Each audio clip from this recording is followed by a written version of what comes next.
ang mga nagsipag-alay sa banal na misa kasama ang kanilang mga pamilya.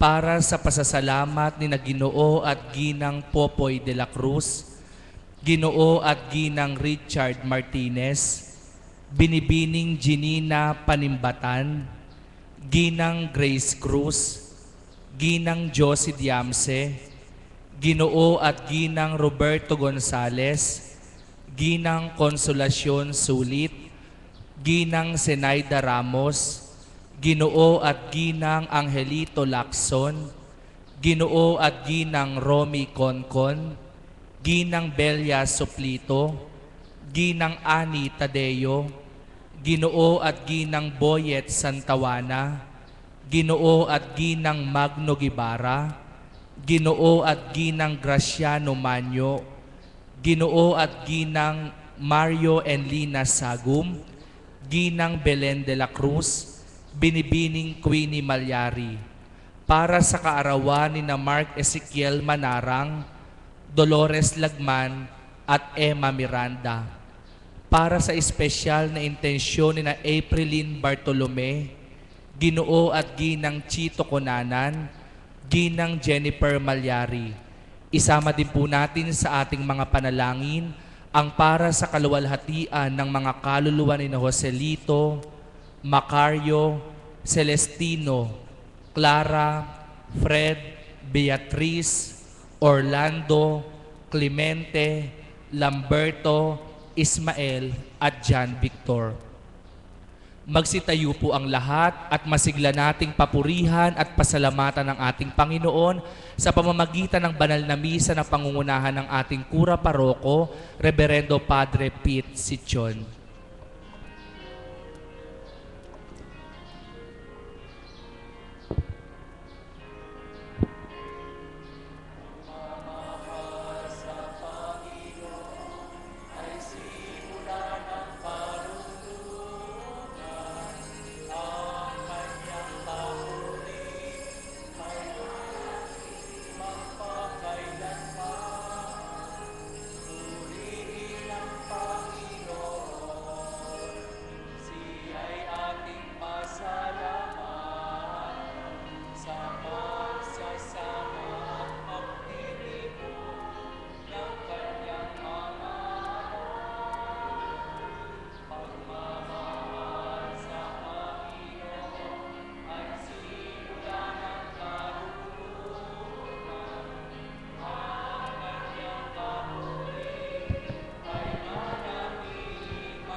Mga kapatid, minsan pa tayo ay nagkatipon sa ngalan ng Ama, ng Anak, at ng Espiritu Santo. Amen.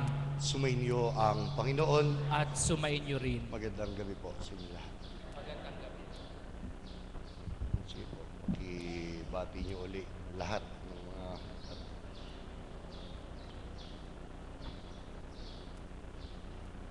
Salamat po.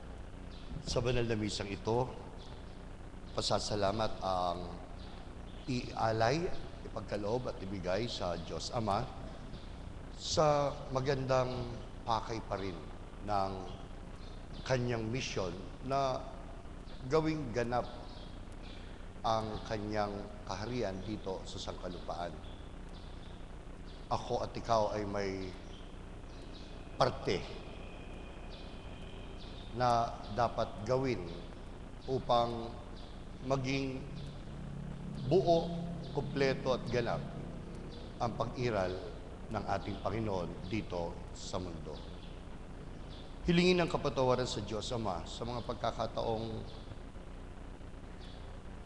hindi natin na ipapamalas ang tunay na pagmamalasakit sa kapwa at sa Kanya.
Ama naming makapangyarihan, itinuturo mong ihanda po namin ang daraanan ng Mesiyas. Huwag mo pong ipahintulot na panghinaan kami ng loob. Kaming itinataguyod ng kagalingang ngayon ay iyong dulot. Sa pamamagitan ni Jesucristo kasama ng Espiritu Santo, magpasawalang hanggan. Amen. Magsiupo po ang lahat para sa pagpapahayag ng salita ng Diyos.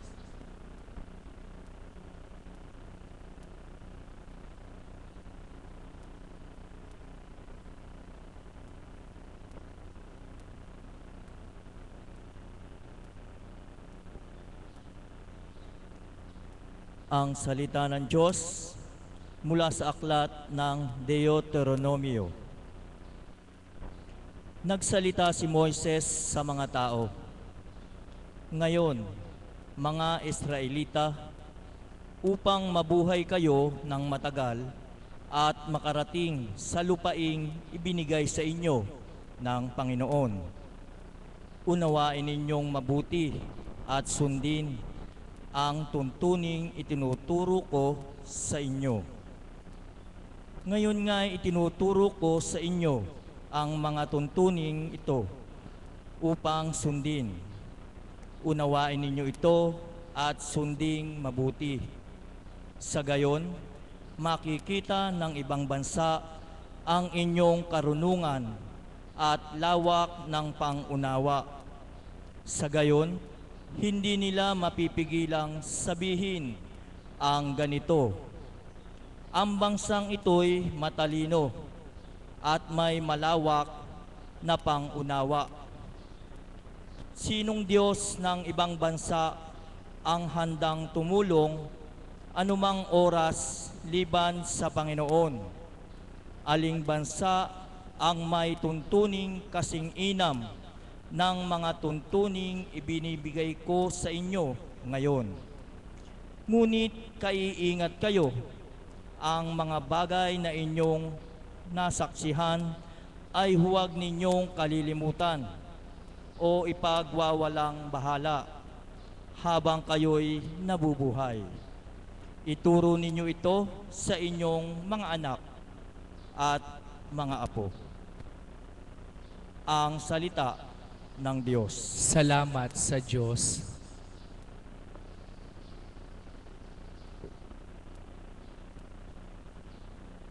Purihin mo, Jerusalem, ang Panginoong butihin. Purihin mo, Jerusalem, ang Panginoong butihin. Purihin mo, O Jerusalem, purihin ang Panginoon. Purihin mo ang iyong Diyos, kayong mga taga-Siyon. Yaong mga pintuan mo ay siya ang nag-iingat.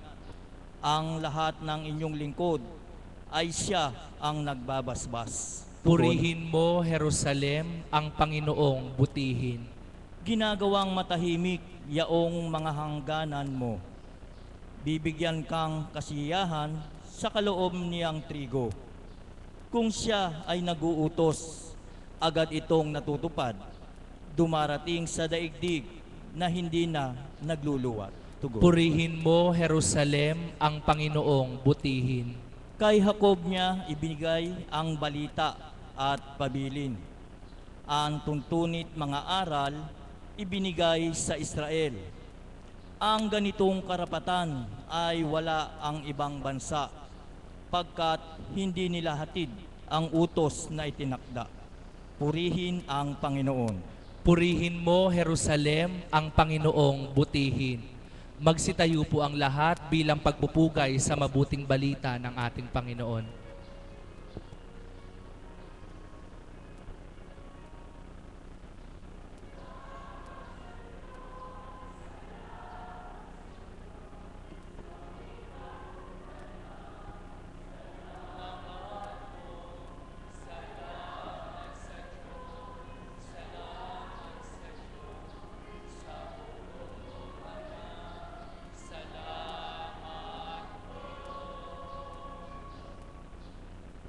Sumainyo ang Panginoon, At sumainyo rin. ang mabuting balita ng Panginoon ayon kay San Mateo. Papuri sa iyo, O Panginoon. Noong panahong yon, Sinabi ni Jesus sa kanyang mga alagad, "Huwag ninyong akalaing naparito ako upang pawalang bisa ang kautusan at ang aral ng mga propeta. Naparito ako hindi upang pawalang bisa, kundi para ipaliwanag at ganapin ang mga iyon." Tandaan ninyo ito, magwawakas ang langit at ang lupa, ngunit ang kaliit-liitang bahagi ng kautusan ay di mawawalan ng bisa hanggat hindi nagaganap ang lahat. Kaya't sino mang magpawalang halaga kahit sa kaliit-liitang bahagi nito at magturo ng gayon sa mga tao ay ibibilang na pinakamababa sa kaharian ng Diyos. Ngunit ang gumaganap ng kautusan at nagtuturo na tuparin iyon ay ibibilang na dakila sa kaharian ng Diyos. Mga kapatid, ang mabuting balita ng ating Panginoon. Pinupuri ka namin, Panginoong Heso Kristo. Ang lahat po ay magsiupo.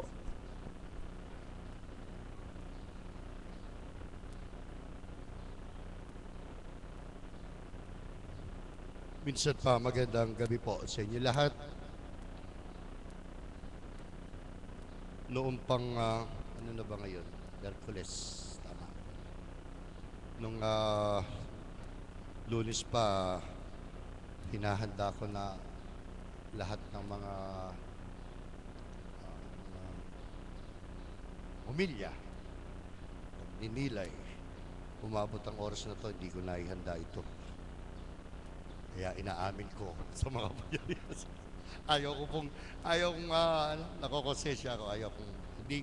Sabi ko sa sarili ko, nung bago pa lang akong pare, kailanman hindi ako maghuhumilyang hindi nakahanda. Opo, itinanim ko yun sa kalooban ko na hindi ko talaga gagawin yon. Sabi ko nga, ano ba to, sa dami ng gawain, umabot ang Miyerkules na nauna ko pa yung isa. Nauna ko pa yung para linggo, sa darating na linggo. Pero may mga pointers tayo.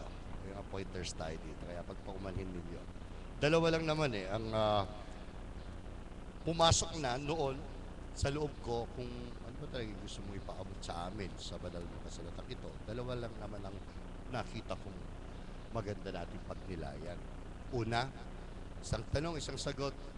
Lumabag po ba si Jesus ang ating Panginoon sa batas at kautusan nung kapanahonan niya? Sa batas at kautusan ng mga propeta o sa batas at kautusan na tinutupad ng mga Hudyo nung kapanahonan niya? Lumabag ba siya o hindi?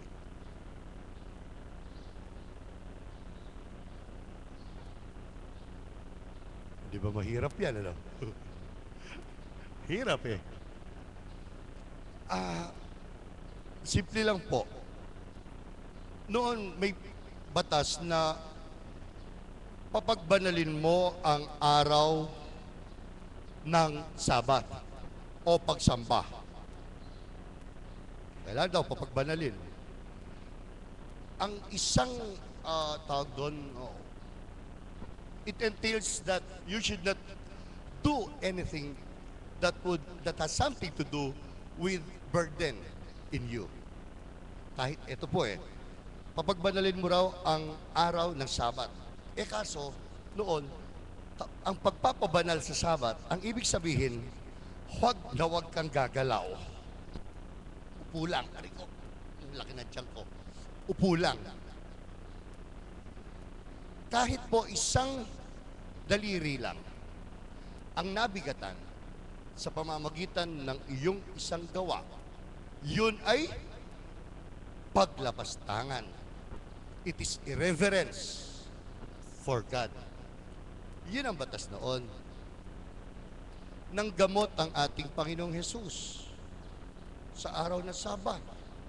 Nang gamot siya. Ang malaking tanong, lumabag ba siya talaga? Kasi ginamit niya yung mga kamay niya eh. Batas ng mga propeta, mga Hudyo.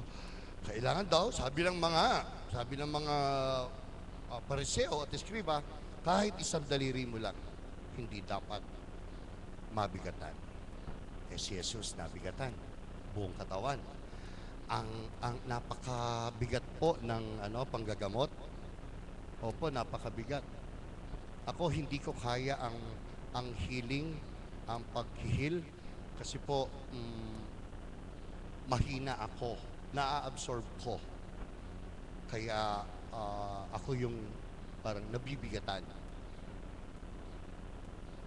Kaya lumabag ba si Jesus sa batas o hindi? Kailangan daw po, wag gumalaw ang tao noon. Papagbanalin. Yun ang pamamaraan. Huwag gagalaw. Eh kaso gumalaw siya. Ano po yung sagot natin doon sa lumabag ba si Jesus sa batas o hindi? Sa batas. Yun ang tanong ko eh. Huwag niyo na pahirapan. Sa batas, oo. Siyempre, sabihin natin oo. Eh kasi yun po yung pakahulugan eh. Ibig sabihin, huwag kang magpapapagod.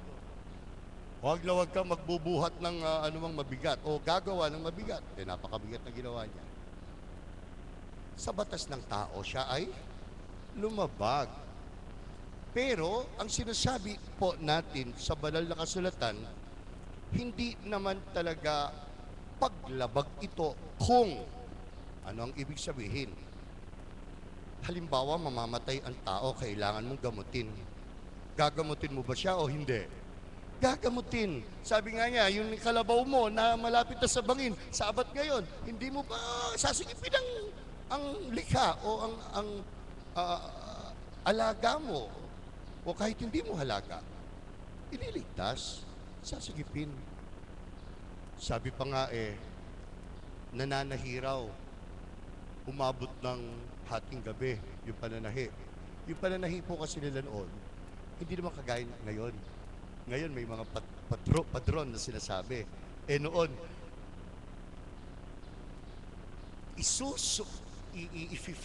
ibabalabal sa'yo, doon, di naman wala naman sila paggupit eh. I-shape. At doon mismo, tatahin. Eh paano kung naiwan, umabot ng alas 12 ng hating gabi, yung karayom na malaki, yung iiwan mo ba doon sa katawan ng tao? Ganun ka-stricto. Kaya sabi nila, isa siyang makasalanan. Lumalabag sa batas. Ang sagot naman niya, ano ang halaga ng pagtupad sa batas kung ito ay ginagawang katatawanan lamang sa pamamagitan ng hindi pagtupad sa kalooban ng Diyos Ama?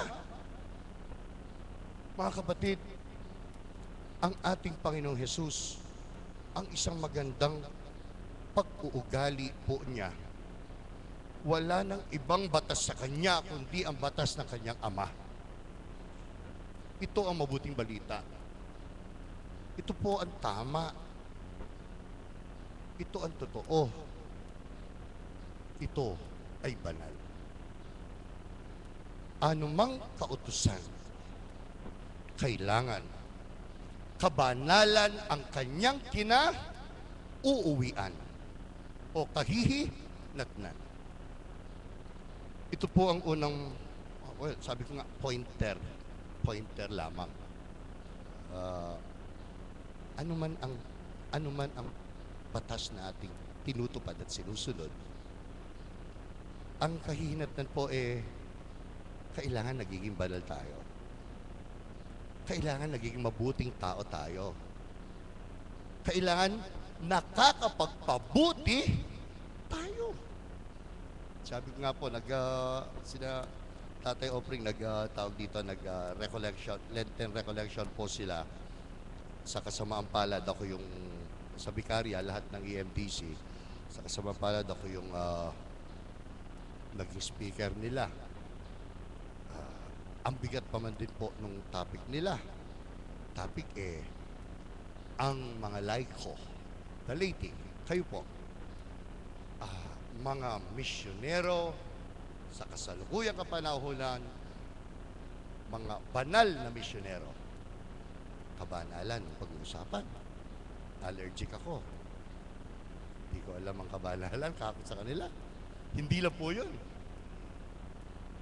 At mga bayani ng bayan. Tako! Ang bigat ng topic nila.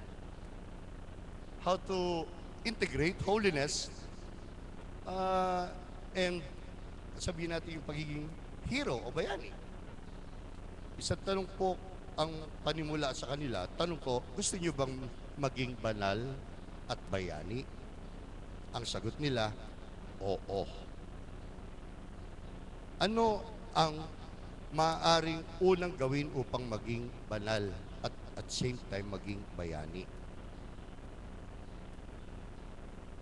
Ayaw sumagot.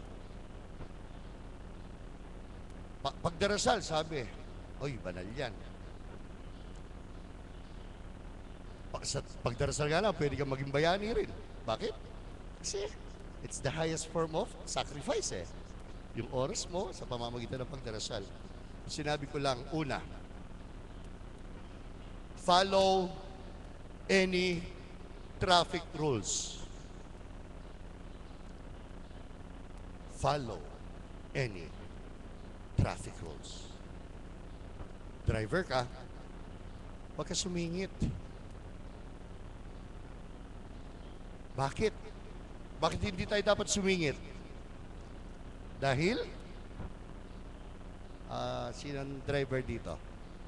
Bakit hindi tayo dapat sumingit? Ayan ang kadalasan dahilan. Para para wala raw traffic. Ang sabi ko naman, hindi ako sisingit bilang driver kasi nire-respeto ko ang kapwa-tao ko. Ang kapwa-driver ko. Tao siya, respetuhin ko siya. Hindi ko gagawin yon, hindi dahil sa batas lamang, hindi dahil sa kaayusan sa daan, higit sa lahat, isang pagpapakita ng aking pagrespeto sa aking kapwa at sa aking mahal na bayan. Napapabuti ka, nakapagpapabuti ka, at the same time, nakapagbibigay ka ng kaayusan sa bayan. That is holiness and heroism, pagpapakabayani at pagpapakabanal. Aanhin naman po natin ang batas. Oo nga, hindi ako sumisingit. Faithful ako sa batas. No, faithful tayo sa batas. Tumutupad ako sa batas. Ano naman ang halaga kung pong hindi nga ako sumisingit? Ang paningin ko naman sa aking kapwa ay napakaliit. Ano ang halaga nun? Yan ang sinasabi ng Ebanghelyo. Ang sinasabi po ng Ebanghelyo, sabi kasi ng Panginoon, pakinggan niyo po uli ito. Sinabi ni Jesus sa kanyang mga alagad, huwag ninyong akalain na parito ako upang pawalang bisa ang kautusan at ang aral ng mga propeta. Imposible po yun. Saan ba galing talaga ang mga batas na ito? Sa mga propeta. Kanino? Pinag-utos ng Diyos Ama. Paano niya lalabagin ang sarili niyang kautusan? Ang sinasabi lang niya, hindi niyo kasi nalalaman ang laman ng mga kautusan kung ito, kumbaga. Hindi nalalaman. Pagsisimba, inuutosan tayo ng simbahan. Bakit kailangan po nating tumupad sa batas na magsimba tuwing linggo? Bakit ba inuutosan tayo na isang beses kada taon kailangan mangumpisal tayo? Mga batas po yan. Ang tanong, bakit tayo dapat magsimba? Bakit tayo dapat mangumpisal. Nangungumpisal nga ako, pero hindi naman ako nagbabago para lang makatupad ako sa batas. Anong kahalagaan nun? Wala. Nagsimba nga ako, tumutupad lang para tumupad lang sa batas. Pero hindi ko naman kinikilala itong kapitbahay ko bilang kapatid ko sa pananampalataya. Ano ang kahulugan ng batas? May laman. At ang laman, wala nang iba. Sabi nga, kundi ang pagmamahal sa Diyos at sa kapwa. Every law entails love. Love for God and love for human beings. Love of God and love of human beings. Kaya, ito po ang pointer na maaari natin pagnilayan pa. Bakit nga po ba tayo tumutupad sa mga batas? Halimbawa, bakit ako nagsisimba tuwing linggo? Halimbawa, bakit ako kailangan mangumpisal? Yan po ang pagnilayan pa natin. Amen? At huwag nating kalimutan, siyempre, yung unang puntong sinabi ko, ang lahat na batas na ating tinutupad, kabanalan ang kahihinatnan. Being holy simply means being whole. Ibig sabihin, hindi ako nag-iisa, kasama kita, kasama ko kayo, kasama natin ang Diyos. Yun ang kabanalan. Pangalawa, pagmasdan niyo po, very striking ito. Naparito ako hindi upang pawalang bisa, kundi ipaliwanag at ganapin ang mga iyon. Tandaan niyo ito. Magwawakas ang langit at ang lupa, ngunit ang kaliit-liitang bahagi ng kautusan ay hindi mawawalan ng bisa hanggat hindi nagaganap ang lahat. Kaya, sino mang magpawalang halaga kahit sa kaliit-liitang bahagi nito, ulitin ko po, sino man ang magpawalang halaga sa kaliit-liitang bahagi nito at magturo ng gayon sa mga tao, ay ibibilang na pinakamababa sa kaharian ng Diyos. Yun ang sinasabi ko, very striking. Nung binabasa ko po ito nung Lunes, sabi ko, iba to Sino man daw ang lumabag sa batas, sa kautusan ng batas, at ituro naman ang batas, ibig sabihin sila yung maliit sa kaharian ng Diyos. Kasi, ang totoo niyan, para sa mga pariseo at eskriba, ang sinabi niya ito. Kasi, ang mga pariseo at eskriba, kabaliktaran po kasi yung gawa nila sa ibang-iba doon sa laman talaga ng pagtupad sa batas. Oo. Pag naghugas sila ng kamay, pag daw po kakain, una, yan, ganyan. Tawag dito, sa kuko. Alam niyo po ba, 37 ang batas sa paghugas lang ng kamay bago kumain? At kapag lumabag ka doon, ibig sabihin, makasalanan ka na. Yan ang mga pariseo, yan ang mga eskriba. Para sa kanila, yun ang nag-a-attract sa Diyos Ama. Yeah. Para sa kanila, yun po ang paggalang sa Diyos Ama. Yung pagtupad sa batas. Eh, ang problema naman nila, tinuturo nga nila yung batas. Ang problema naman nila,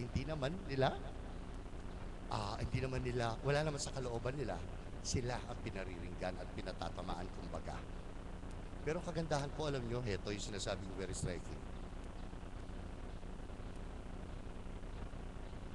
Sabi, sila ay ibibilang na pinakamababa sa kaharian ng Diyos. Kabilang po ba sila o hindi? Sabi kasi ng Ebanghelyo, sino man ang nagtuturo pero lumalabag naman Ibibilang daw silang pinakamababa sa kaharian ng Diyos. Ang tanong ko po dito gusto kong pagnilayan natin kabilang ba sila sa kaharian ng Diyos o hindi?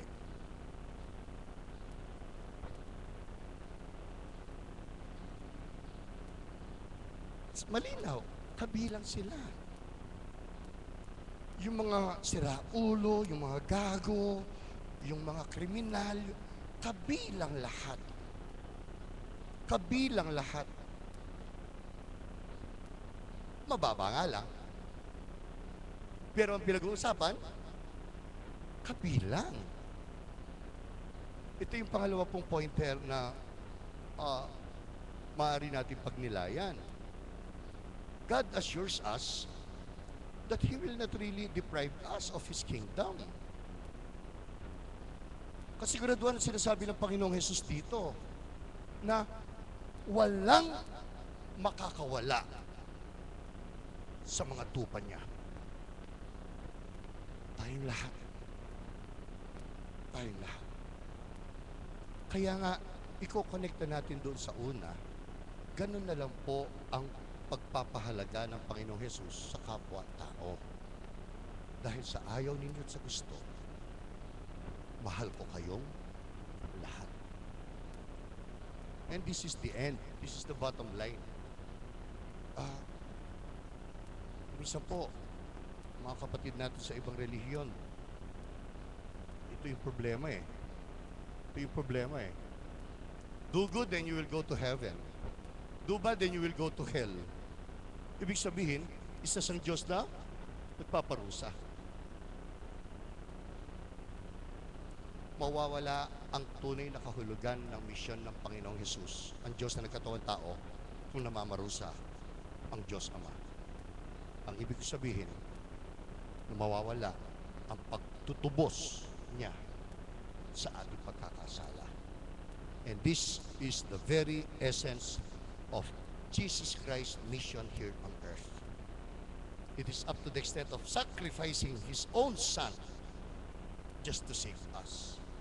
Hindi nyo kaya magkasundo Hindi nyo kaya na maging isa Ang gagawin ko na lang, eto, sa sakripisyo ko na lang ang pagka-Diyos ko. Ibababa ko hanggang ako ay maging tao upang maiangat lamang kayo. Ang mga batas, kapag inaangat natin ang kapwa-tao sa pagtupad natin sa mga ito, kabanalan po ito. At the same time, isa itong pagpapakabayani sa ating bayan na mayroong nangyayaring mabuti sa atin habang nagiging mabuti rin naman ang ating kapwa-tao. Mga kapatid, uulitin ko po ang pagnilayan ninyo pagkatapos ng banal na misa bago matulog. Una, bakit nga po ba tayo tumutupad sa iba't ibang mga batas ng simbahan? Kailangan po, ang kauuwian nun, kabanalan, pagmamahal sa Diyos, pagmamahal sa kapwa. Pangalawa, gaano ka ba talaga kasigurado sa sinasabi ng ating Panginoong Hesus? Gaano mo ito pinaninindigan sa buhay mo na lahat tayo ay uuwi sa kanyang pangakong kaharian? Sa tanang pagkaalam ko, bilang pagtatapos, simple lang po ang payo ng mga magulang natin bilang magkakapatid. Ano po ang payo ng magulang sa mga anak nila? Hindi ba't magmahalan kayo? Hindi ba't magkasundo kayo? Hindi ba't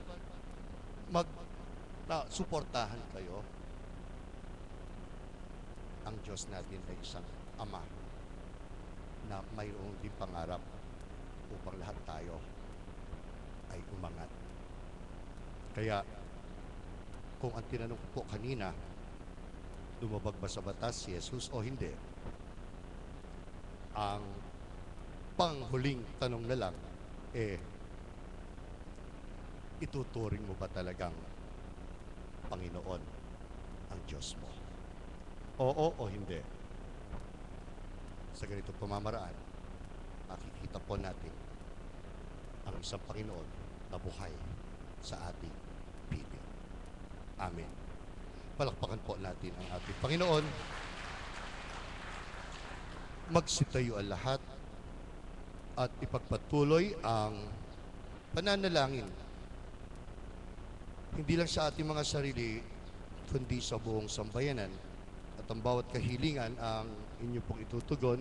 Ama, nananalig kami sa iyo. Ama, nananalig kami sa iyo.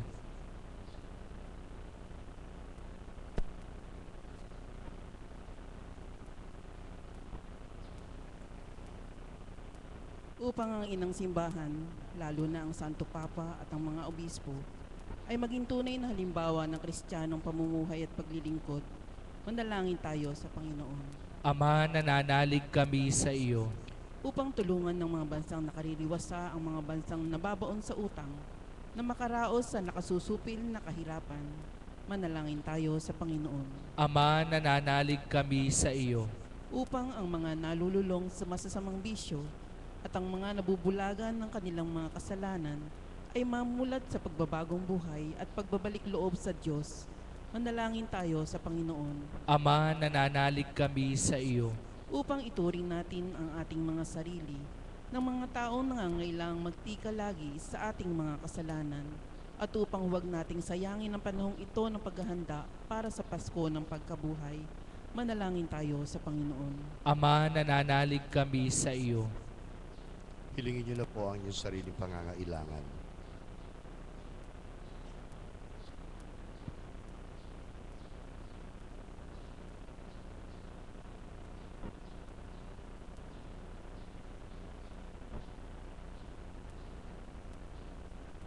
Diyos Ama, maraming salamat sa pagbibigay mo ng liwanag, ng linaw. Kahit pala mahirap tuparin ang isang batas, ito ay kaya naming gawin. Kung pagmamahal at pagmamalasakit sa kapwa ang pinag-uusapan,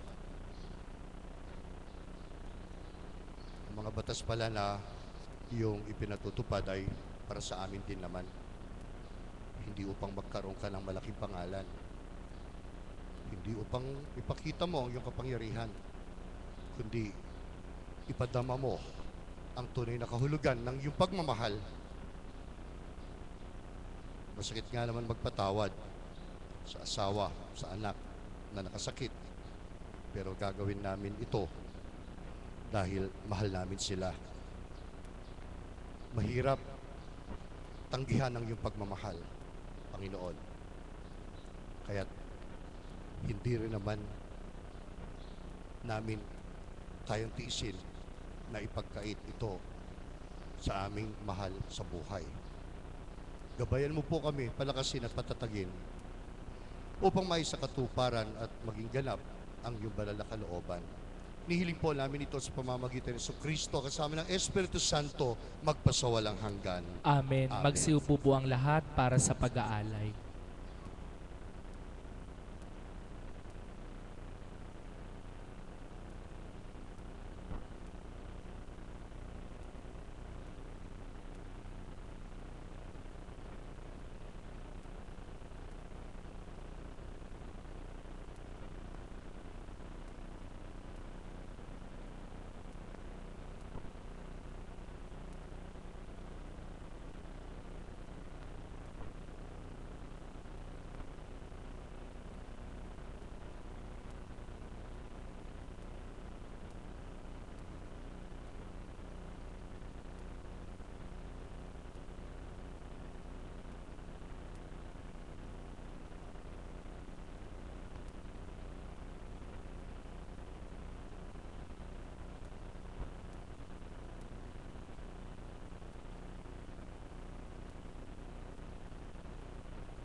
Magsitayo po ang lahat. Upang itong ating paghahain, pati ng ating mga sarili, ay kalugdan ng Diyos sa mga makapangyarihan. Tanggapin nawa ng Panginoon itong paghahain sa iyong mga kamay, sa kapurihan niya at karangalan sa ating kapakinabangan at sa buong sambayanan niyang banal. Ama naming lumikha, maihain nawang lubos ang matapat naming paglilingkod sa pagganap sa itinatag ng iyong anak at sa pakikinabang sa iyong pagtubos sa aming lahat. Sa pamamagitan ni Kristo, kasama ng Espiritu Santo, magpasawalang hanggan. Amen. Sumainyo ang Panginoon At sumainyo rin. itaas sa Diyos ang inyong puso at diwa. Itinaas na namin sa Panginoon. Pasalamatan po natin ang Panginoong ating Diyos. Marapat na siya ay pasalamatan. Ama, marapat lamang na lagi ka namin pinasasalamatan sa pamamagitan ng iyong buktong na anak, ang aming Panginoong Jesus. Nagkatawan tao ka upang kami ay iangat. Kaya ngayon ay binibigyan mo pa kami ng bagong pagkakataon upang ganapin ang paghahanda para sa pagdiriwang ng muling pagkabuhay. Kaisa ng iyong anak na minamahal, aming inilalaan ang aming panahon, ang aming talino, ang aming yaman, at anumang aming kakayahan para ganapin ang iyong banal na kalooban na ang kapwa-tao ay lubos na damayan. Kaya kaisa ng mga anghel na nagsisiyawit ng papuri sa iyo nang walang humpay sa kalangitan, kami nagbubunyi sa iyong kadakilaan.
Magsiluhod po ang lahat.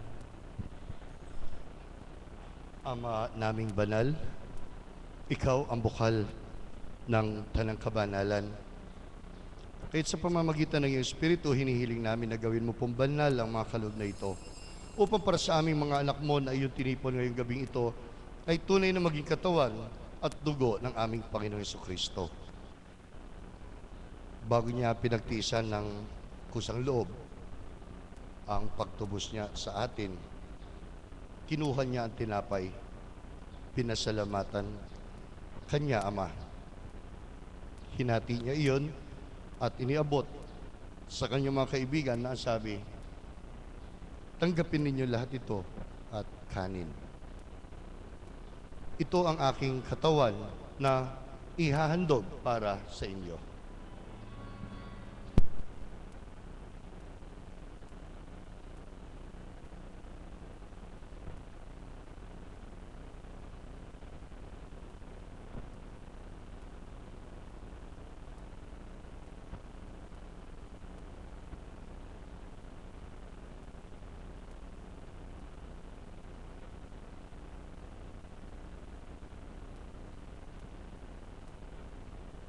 Gayun din naman pagkatapos ng hapunan, kinuha niya ang kalis. Muli kanyang pinasalamatan, Ama. Ibinigay niya ang kalis sa kanyang mga kaibigan at sabi, tanggapin ninyo lahat ito at inumin. Ito ang kalis ng aking dugo, ng bago, at walang hanggang tipan.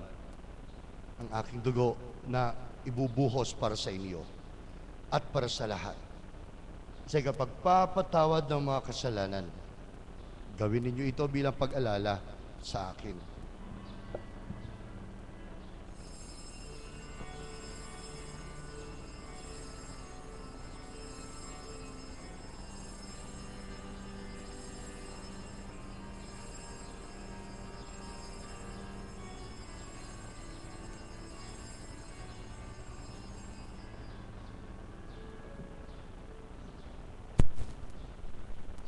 Ang misteryo ng ating pananampalataya.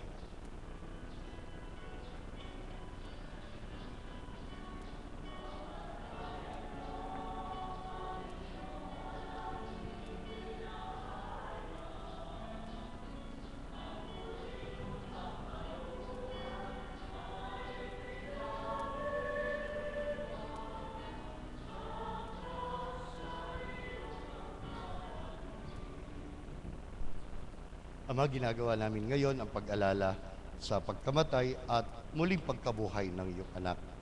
Kaya iniaalay po namin sa iyo itong tinapay na nagbibigay buhay at itong kalis na nagkakaloob ng kaligtasan. Salamat at kami ay iyong tinipon sa banal na misang ito upang kami ay makapaglingkod sa iyo. Sinasamo namin kaming magsasalo-salo sa katawan at sa dugo ni Kristo ay pag-isahin mo sa pamamagitan ng banal na Espiritu. Lingapin mo ang iyong simbahang laganap sa buong daigdig. Puspusin mo kami sa pag-ibig. Kaisa ni Francisco na aming Papa, ni Pasiano na aming Obispo, at ng Kaparian. Alalahanin mo rin ang mga kapatid namin na himlay nang may pag-asa sila ay muling mabubuhay. Gayun din ang lahat ng mga pumanaw, kaawaan mo at patuloyin sa iyong kaliwanagan. Ama, kaawaan mo at pagindapatin rin kami lahat na makasalo sa buhay na walang wakas. Kaisa ng mahal na Birheng Maria na ina ng Diyos, kaisa ni San Jose na kanyang esposo, kaisa ng mga apostol at lahat ng mga banal na namuhay dito sa daigdig ng kalugod-lugod sa iyo. May pagdiwang nawa namin ang pagpupuri sa ikararang albo sa pamamagitan ng iyong anak na aming Panginoong Hesukristo. Sa pamamagitan ni Kristo, kasama niya at sa Kanya, ang lahat ng parangal at papuri ay sa iyo, Diyos Ama, makapangyarihan, kasama ng Espiritu Santo, magpasawalang hanggan.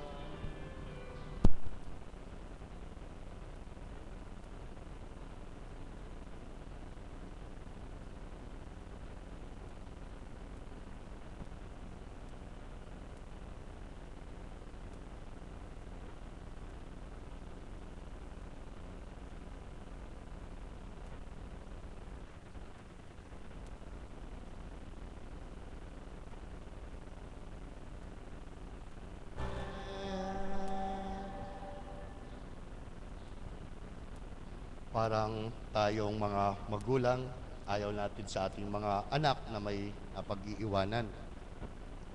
Ganyan ang pakay ng ating Diyos Ama sa pagtupad sa batas upang walang maiwan. Sambahin natin siya at kilalanin ang ating kapatiran habang tayo dumadalangin sa dasal na itinuro ng ating Panginoong Hesus.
Hinihiling namin kami ay iadya sa lahat ng masama, pagkalooban ng kapayapaan araw-araw, iligtas sa kasalanan at ilayo sa lahat ng kapahamakan, samantalang aming pinananabikan ng dakilang araw ng pagpapahayag ng tagapagligtas namin si Jesucristo.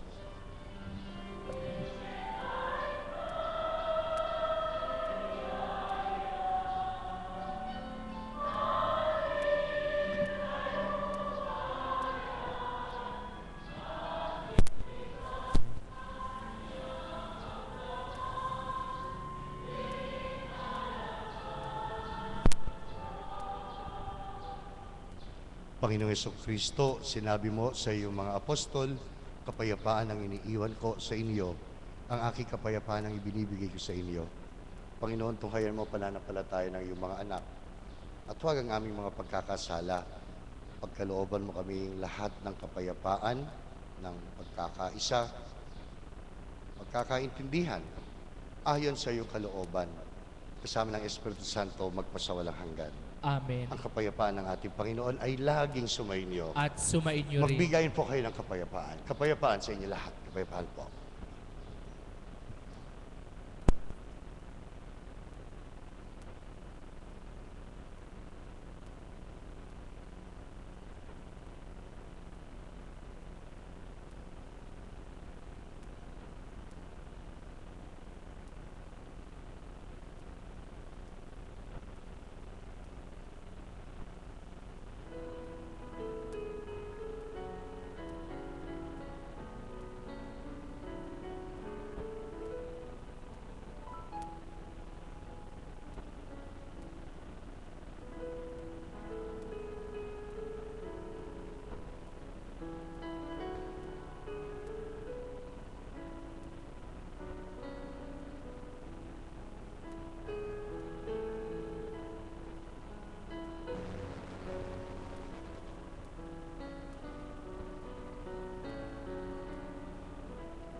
Magsiluhod po ang lahat.